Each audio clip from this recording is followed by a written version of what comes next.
हमेशा दुखी रहने वाले लोग इस कहानी को अंत तक जरूर सुनिए। आज मैं आपको एक कहानी बताने वाला हूँ जो कि है एक दुखी गरीब आदमी और भगवान बुद्ध के बीच की, और इससे आपको बहुत कुछ सीखने को मिलेगा। जैसे कि आपने सुना होगा, जो पानी गतिशील होता है वही स्वस्थ और काम के लायक होता है। इसीलिए हमेशा गतिशील रहें। इसी बात को समझने के लिए भगवान बुद्ध और एक दुखी गरीब व्यक्ति की कहानी आपको बताने जा रहा हूँ। एक बार गौतम बुद्ध एक गांव में धर्म सभा को संबोधित कर रहे थे।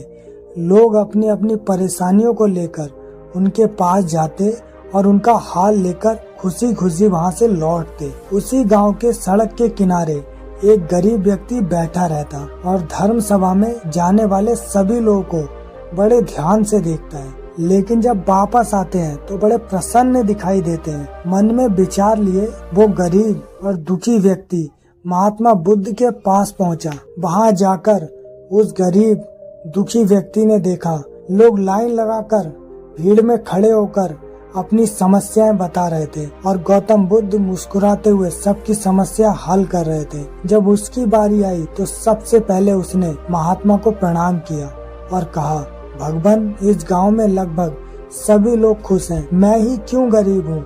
इस पर भगवान बुद्ध मुस्कुराते हुए बोले, तुम गरीब और निर्धन इसीलिए हो क्योंकि तुमने आज तक किसी को कुछ नहीं दिया। वो गरीब बोला, मेरा तो स्वयं का गुजर मुश्किल से हो पाता है, लोगों से भीख मांगकर मैं अपना पेट भरता हूँ। इस पर भगवान बुद्ध उसे शांत किए और बोले, तुम बड़े अज्ञानी हो, ईश्वर ने तुम्हें बहुत कुछ दिया है, तुम हमेशा मुस्कुराते रहो, इससे तुम्हें देख के लोगों को आशा मिलेगी। तुम अपने मुंह से दो शब्द मीठे बोल सकते हो, दोनों हाथों से लोगों की मदद कर सकते हो। ईश्वर ने जिसे इतना कुछ दिया है वो कभी गरीब और निर्धन नहीं हो सकता है। निर्धन का विचार आदमी के मन में होता है और ये भ्रम है, इसे निकाल दो।